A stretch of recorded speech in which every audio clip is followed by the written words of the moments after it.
নমস্কার, মিঠুস কিচেনে সবাইকে স্বাগত। কেমন আছেন? নিশ্চয়ই ভালো আছেন, আমরাও ভালো আছি। আজ আমি এঁচোড় চিংড়ি করে দেখাবো।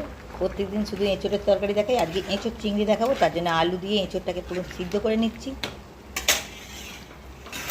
এখানে পেঁয়াজ, রসুন, আদা, চিংড়ি মাছগুলো ভেজে রেখেছি। দেখতে থাকুন। এবার এই এঁচোড় চিংড়ির জন্য এই আদা, রসুন আর টমেটো একসঙ্গে বেটে নেব মিক্সিতে। মশলাটা বাটা হয়ে গেছে, আদা, টমেটো আর রসুন।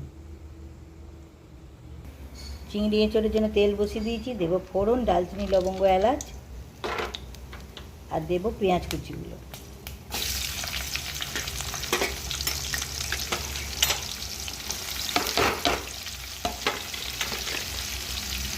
মশলাটা ওখানে বেটে নিয়েছি। টমেটো, আদা, রসুন, পেঁয়াজটা ভাজা হোক, লাল লাল হয়ে গেলে মশলাটা দেবো।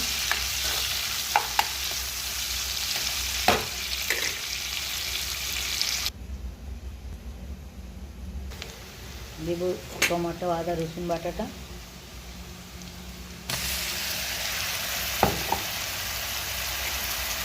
পড়ে গেল হাত থেকে সাবাস করে, একটু পুড়ে গেছে, কাঁচা দেবো।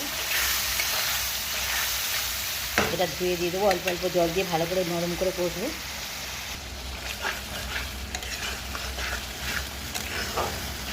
অনেকটা পেঁয়াজ টমেটো নরম হয়ে গেছে। দেবো হলুদের গুঁড়ো।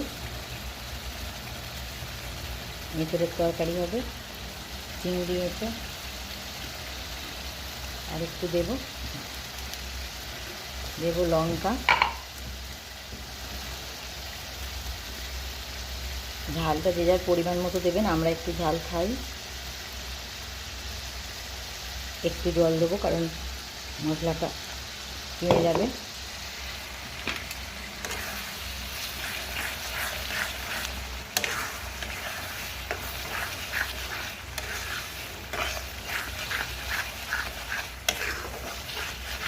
দেখুন মশলাটা তো তেল ছেড়ে দিয়েছে। দেবো ধনের গুঁড়ো।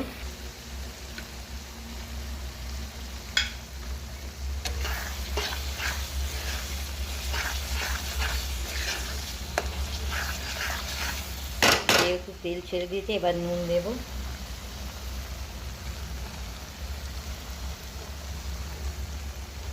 এবার চিংড়ি মাছগুলো দিয়ে দেব, কারণ চিংড়ি মাছগুলো ছাড়ানো আছে ভেজে।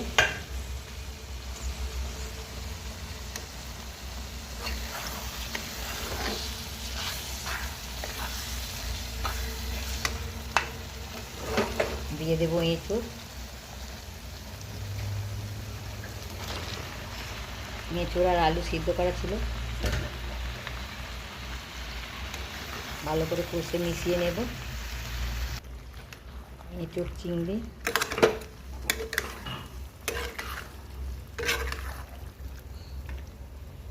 ভালো করে মেশানো হয়ে গেছে। দিয়ে দেবো জল অল্প দেবো, কারণ আলু এঁচোড় সব সিদ্ধ করা আছে।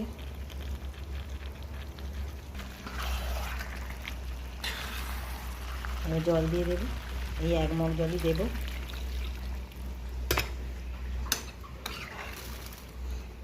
জলটা মরবে। চিংড়ি এঁচোড় চিংড়িটা হয়ে এসছে। দেবো একটু মিষ্টি, অল্প মিষ্টি। দেবো 1 চামচ ঘি।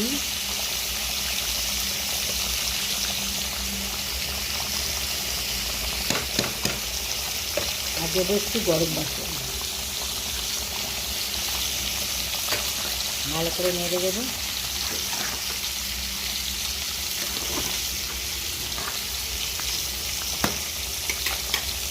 আর একটু রস মরবে। এঁচোড় চিংড়ি দিয়ে দিই।